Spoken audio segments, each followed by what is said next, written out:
एक पंचसूत्री जाहीर केलेली आहे. त्या सरकार आल्या पहिल्या 100 दिवसामध्ये सरकार कोणत्या गोष्टी हे महाराष्ट्रातल्या जनतेला देणार. तर सुरुवात महिलांपासून करतो की आतापर्यंत तुम्हाला 1500 रुपये येत होते, त्याला 1500च्या ऐवजी 3000 करायचं ठरवलं. सगळ्या राजी लोकांच्या देशाला चाट लागत होता, कारण का टाळी आणि तेल बनवायचं. तुम्हाला माहेरी सोडायचं म्हणलं की मोटरसायकल मध्ये पेट्रोल की काहीतरी खाली आलंच नाही गेले 15 वर्षात.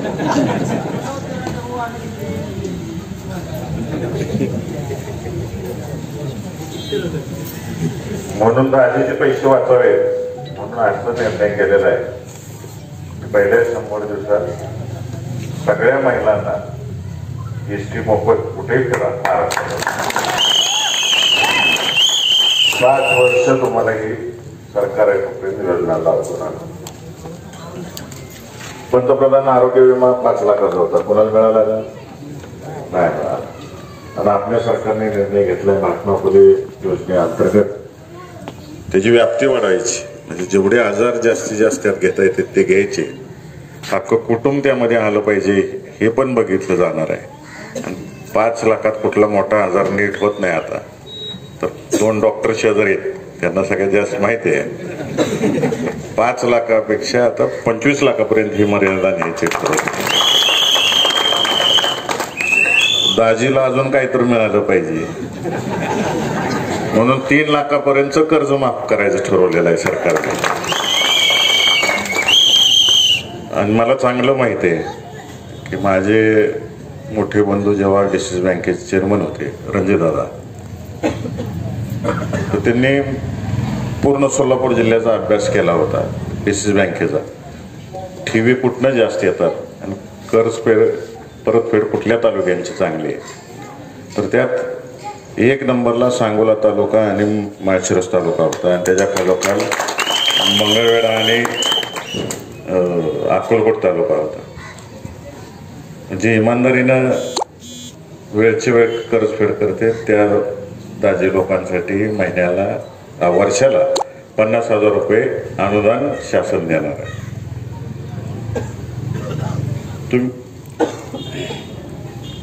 पण जी तरुण पिढी आहे ह्या सरकारच्या कृपेनं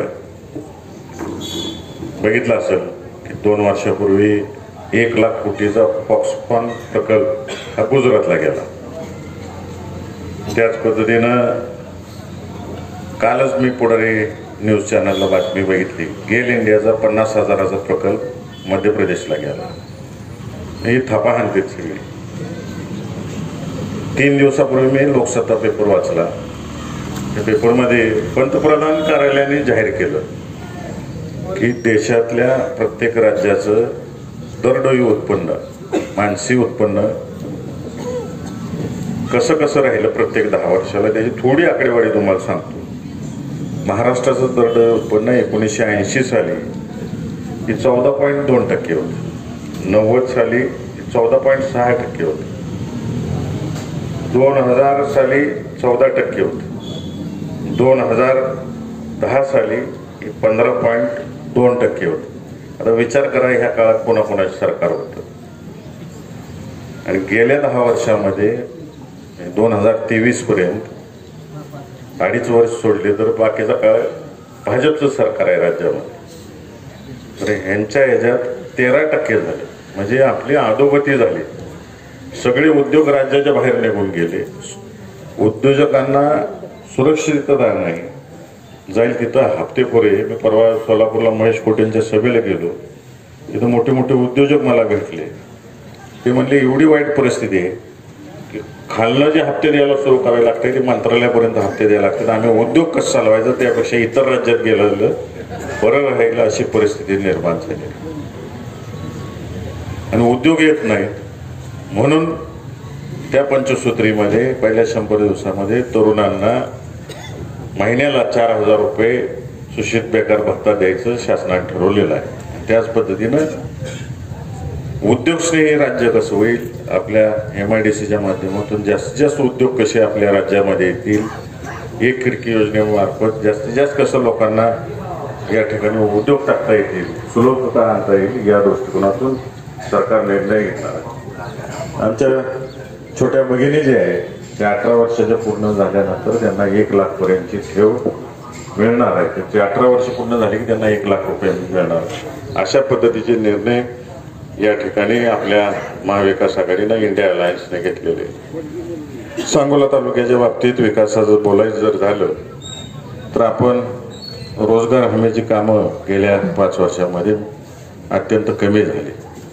आबासाहेब होते तेव्हा मी स्वतः डोळ्याने बघितले. माळशिरस तालुक्याचा सभापती असताना DPDCच्या बैठकीमध्ये एवढं बारकाईनं मांडायचे आणि सांगोला तालुक्यात रोजगार हमीची जास्तीत जास्त कामं कशी मिळतील आणि कुठलं काम चुकणार नाही या बाबतीत ते कलेक्टर आणि संबंधित विभागाच्या अधिकाऱ्यांना धारेवर धरायचे. परंतु गेल्या 5 वर्षात कॉन्ट्रॅक्टरच्या विळख्यातनंच माणसं निघाली नाहीत तर सर्वसामान्य माणसांना बघायचं लांब राहिलं. त्यांचं अनेक उदाहरण सांगतो. तुम्ही सगळेजण, एक चांगला माणूस आहे भाजपमधला, चांगल्या माणसाला चांगलंच म्हणावं, गडकरी साहेब. गडकरी साहेबांनी ते पुण्यातला एक बायपास करायचा होता तर त्यांनी सांगितलं तो नॅशनल हायवेकडे द्या, मी 3000 कोटीत करून देतो. आपलं इलेक्शन लागायच्या आधी या महायुतीनं त्याचं टेंडर काढलं, 20,000 कोटीचं काढलं. म्हणजे खायचं काय प्रमाण आहे का नाही, किती खावं. देशाचे केंद्रीय रस्ते विकास मंत्री जर म्हणतात मी 3000 कोटीत करून देतो, डायरेक्ट 20,000. त्यांना फक्त शून्य वाढवायची सवय आहे सगळी पुढे. तुमच्या इथं पण काय तर 5,000 कोटीची कामं झाली मी ऐकली. दिसले कुठं मिडशिंगीत दिसले का ते पैसे? आता ती येणार आहे. 5,000 कोटी येणार आहेत, तुमचेच आहेत.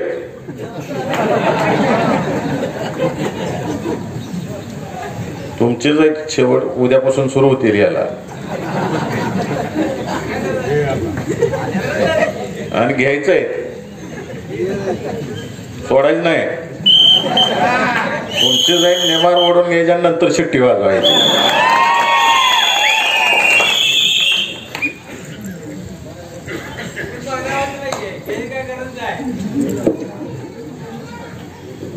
तुमच्यावर गोष्ट सांगतोय. कसं असतं, व्यसन असते माणसाला, त्याच्यावर एक गोष्ट आठवली म्हणून सांगतो. एक कुटुंब होतं, त्या कुटुंबात एक माणूस होता. घरच्यांनी सांगितलं बाबा सांगोल्यात जावा, बाजार घेऊन या. त्याला गोडं दिलं, घरी गोडं होतं आणि दारू बिरू प्यायचं नाही म्हणून सांगितलं. पैसे दिले, जेवायला खायला पैसे दिले.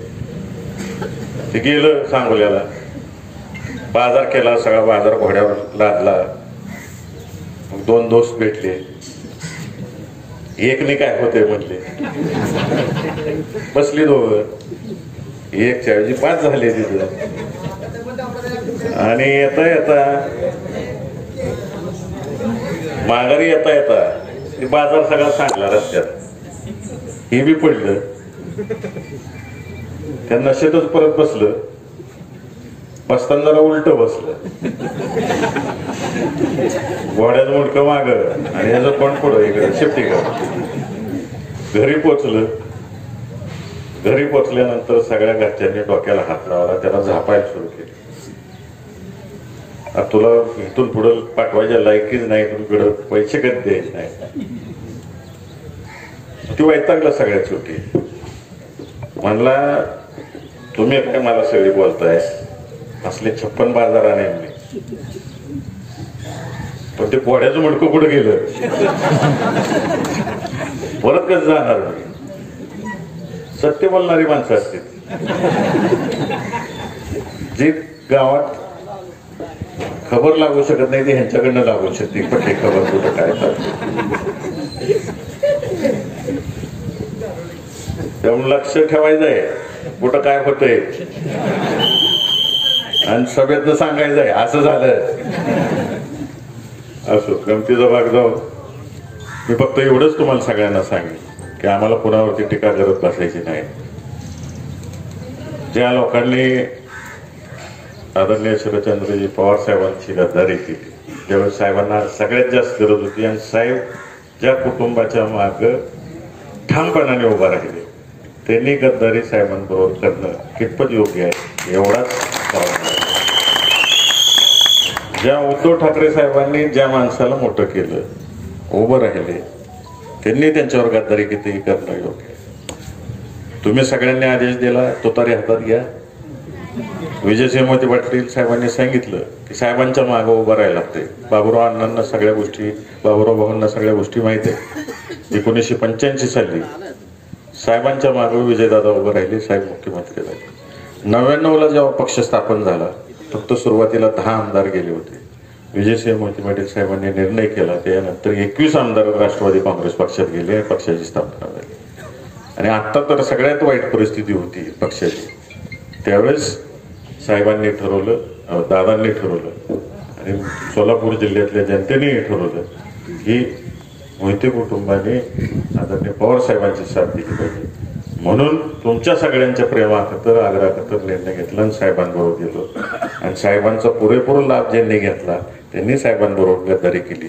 त्यामुळे ह्यावेळेस सोलापूर जिल्ह्यातली जनता साहेबांचे आणि सोलापूर जिल्ह्याचे गेले 50 वर्षाचे जिव्हाळ्याचे संबंध आहेत. त्यामुळे सोलापूर जिल्ह्यातील जनतेनं ठरवले की या ठिकाणी सगळे जे साहेबांबरोबर इमानदार राहिले तर असेच उमेदवार निवडून द्यायचे. आणि मला 100% खात्री आहे, साहेबांनी जिथं जिथं डोक्यावर हात ठेवलाय तिथली सगळी माणसं निवडून येणार आहेत. आज मी दिसतोय, भाऊ दिसते तिथं, म्हणजे साहेबांनी जो आम्हाला या ठिकाणी आदेश दिलाय त्या आदेशाप्रमाणे आम्ही वागतोय.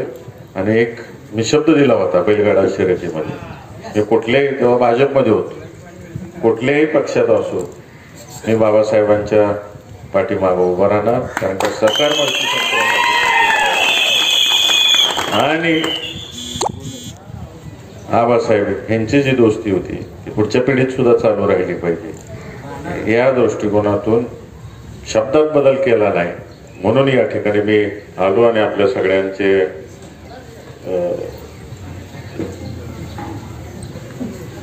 तीच बोलत होतो,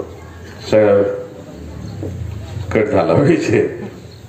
आणि जाता जाता एक आभार मानतो पवार साहेबांच्या वतीनं, मोहिते पाटील कुटुंबाच्या वतीनं, विजयसिंह मोहिते पाटील साहेबांच्या वतीनं. तुम्ही मला खासदार म्हणून पाठवलं त्याबद्दल आभार. आणि जाता जाता 3च गोष्टी सांगतो की बाबासाहेबांना निवडून दिल्यानंतर पहिलं काम असेल की सांगोला तालुक्याला MIDC उपलब्ध करून द्यायची आणि इथल्या तरुणांना रोजगार कसा उपलब्ध करायचा, चांगली शैक्षणिक दालनं कशी उभं राहतील हे बघायचं. आणि सांगोल्याच्या विकासाच्या दृष्टिकोनातून मी केंद्रातला प्रतिनिधी असल्यामुळं किसान रेल्वे आपली कशी सुरू होईल आणि सांगोल्यातून दररोज रेल्वे मुंबईला कशी जाईल हे पाठपुरावा करण्याच्या दृष्टिकोनातून आम्ही कटिबद्ध राहू एवढं या ठिकाणी बोलतो. आणि आपल्या सर्वांची